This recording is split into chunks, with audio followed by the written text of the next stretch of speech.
The aggressive determination of hippies to start a new society has made its mark upon San Francisco's Haight-Ashbury. Part of the neighborhood is occupied by ordinary people, bewildered by what's going on. Part of it is occupied by a growing population of hippies. There are a lot of for sale signs in Haight-Ashbury. There are a lot more houses being occupied by hippies. The hippies are capable of extremely hard work, even though they tend to approach work as the rest of us do sport. Some of them are very successful. This is the house of a popular local band which plays hard rock music. They call themselves the Grateful Dead. They live together comfortably in what could be called affluence. There are many other similar houses or apartments in Haight-Ashbury, maintained by hippies who work in places where employers do not mind bizarre dress or long hair. Their concept of a new style of life unites them, and that concept is, in most cases, drawn from the drug experience. The Grateful Dead themselves acknowledge they have used LSD.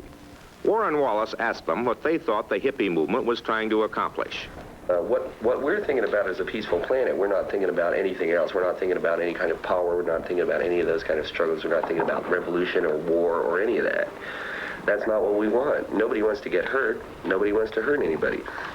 We would all like to be able to live an uncluttered life, a simple life, a good life, you know, and like think about moving the whole human race ahead a step or a few steps. And, or half a step. Yeah, or a half a step, or anything. Or at least not more positive. At least not going around in circles like it is now. Do you think that your movement or your idea, the hip idea, is essentially connected up with drugs? Yeah, I would say that's a large part of the framework. I think that most of the people who are hippies now came to it through drugs. Yeah, but it's not a dope movement. We're not trying to spread pushing dope.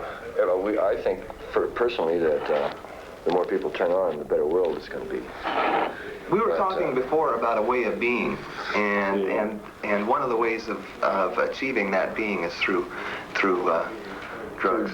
Expanding your consciousness, changing yourself. But like most of us have given up the psychedelic drugs anyway. Yeah, right. Well, we've learned something from them, and now we're kind of playing around with that knowledge. And what have you learned?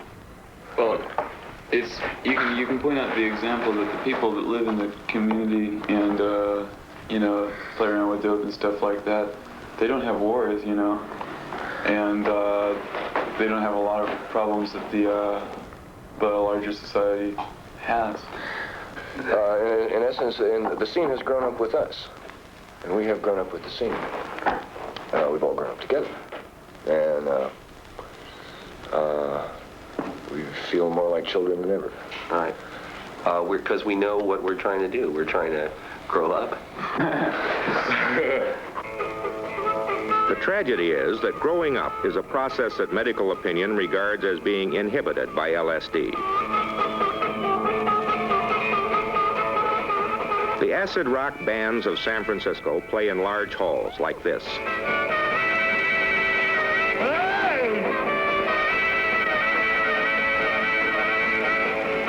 The music and the light show which accompanies it carry the same howling and glittering intensity ascribed to the hallucinatory experience.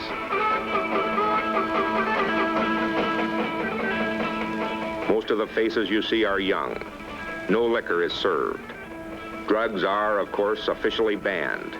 But how can you ban a pill?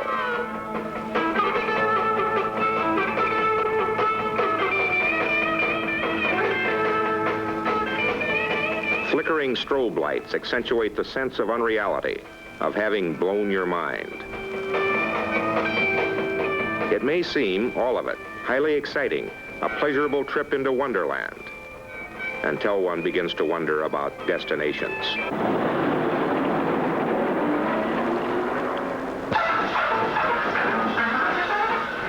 The way the hippies want to live seems in the end to consist of childish postures. They claim they want to be left alone, but they are masters at setting up public occasions which are bound to draw attention, if not interference. Just as an unruly child will act up in a way that attracts adult intervention and then complain about it.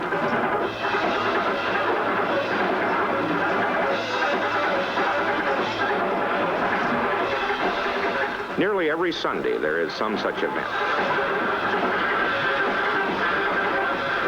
music is blaring forth from the open windows of an apartment on the corner of Haight and Ashbury, while in the street below, a crowd of hippies celebrates the sunny day.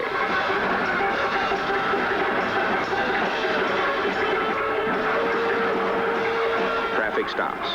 The crowd grows.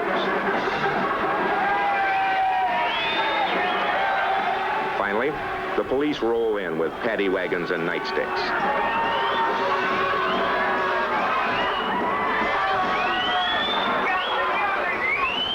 The crowd parts, clearing the street. Everyone waits to see what will happen. Yes, sir!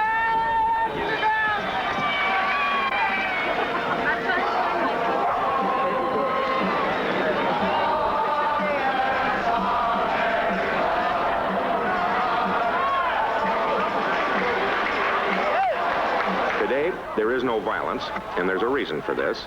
The band called the Grateful Dead have announced they will make music in the park. Merry Christmas, folks. Merry Christmas. And the crowd moves along, provided with a place to go, something to do. The Grateful Dead are playing a tune called, appropriately enough, Dancing in the Street.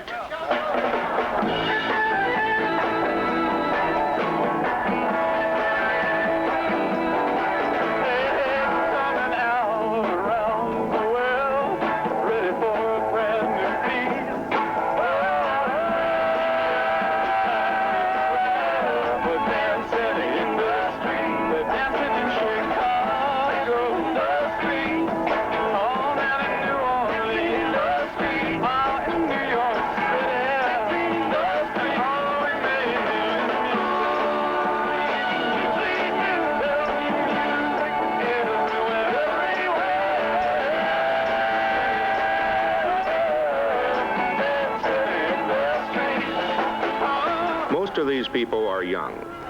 Most of them come from middle-class homes. On the average, they are well-educated, or could be if they wanted to. But they do not want that, nor much else in our civilization, except on their own terms. In many ways, their terms have the glitter and the attraction of the bright and bold and noisy.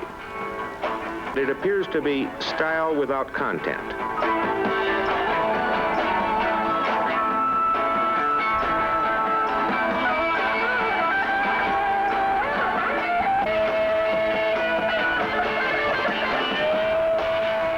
They object to the ills which beset society, war, social hatreds, money grubbing, spiritual waste.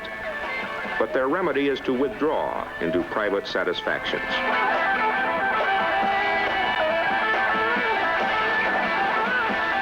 When one thinks of the problems of our day, which cry for attack and imagination and youthful energy, this seems like the greatest waste of all. The movement appears to be growing. Use of drugs appears to be spreading. There is the real danger that more and more young people may follow the call to turn on, tune in, drop out.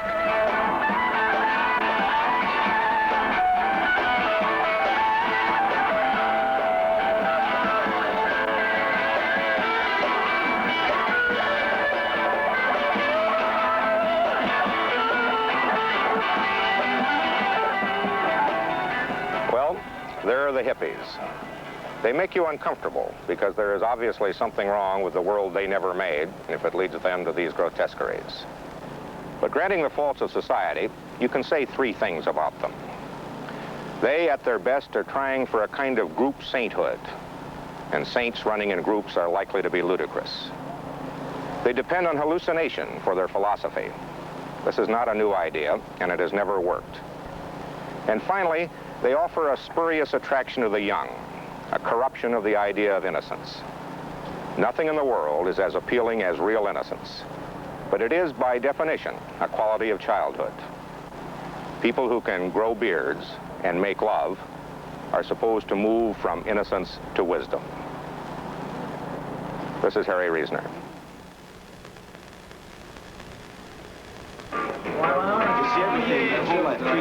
Yeah, I know.